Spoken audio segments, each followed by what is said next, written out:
Mir Božji, Kristus se rodi. V čem se pravzaprav pravoslavni Božič razlikuje od katoliškega Božiča? Prvo kot prvo vas želim pozdraviti, dober večer z našim pravoslavnim pozdravom, mir Božji, Kristus se rodi. V bistvu ni dobene razlike, ker kot sami veste, krščanstvo je do 10. stoletja bilo skupno, pravoslavno in rimokatoliško. Potem je prišlo do kalendara, do menjave datuma. Božič kot Božič je eno od največjih naših praznikov, tako pravoslavnih, tako kot vas isto rimokatolikov. Bistvene razlike ni. Pa vendarle je sam obred malce drugačen. Pri vas recimo je v cerkvi na tleh slama. Zakaj? Ja, pri nas v crkvi je slama. Slama pomeni dobesedno pojslu Isusovu. Ker ko se Jezus Kristus rodil, so noter prinesli slamu. V malih hišici so prinesli slamu in dobesedno slama pomeni kot pojslu Isusa Krista. Poleg tega pri vas ni smrečke, ampak je hrast.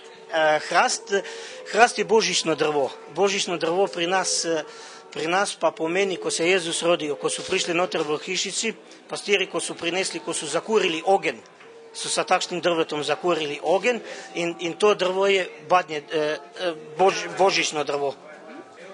Se pa ta božični večer pri vas potem po maši nadaljuje tudi s kulturnim programom, ne? Ta božični večer se pri nas se konča normalno tako pri vas. Zdaj se gre domov in se gre na večerjo. Večerja pa je obvezno, mora biti postna. Se pravi, božična večera mora biti obvezno postna. In zdaj se normalno gre s tem, da mi imamo eno mašo ob 21. eno pa imamo polnočnice ob 24. uri o polnoči. Kakšna je ta postna večerja? Postna večerja?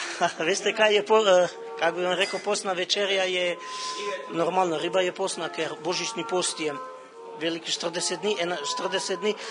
Večerja pa je, pri nas je navada, da je sarma, to je stara tradicionalna sarma, tu je zraven grah, ali pa kako mi rečemo po domače, prebranec, fižol, pa riba. Kaj pa vam osebno pomeni Božič? Ogromno, veste, zelo lepo vprašanje, na katerega je zelo težko odgovoriti. Zelo težko je odgovoriti z tega razloga, ker človek mora v nekaj verjeti. Meni osebno pomeni ogromno. Božič je praznik ljubezni, praznik prijateljstva, praznik praštanja, praznik ujedinjenja, kako bi temu rekli. Tak, vse, kaj je najslabše, na ta dan se pozabi in od tega dneva, od rojstva Isusa Krista, oziroma od jutri, od 7. januara, se začne vse na novo v duhu ljubavi, v duhu prijateljstva in tak naprej. Mir Božji, Kristus se rodi.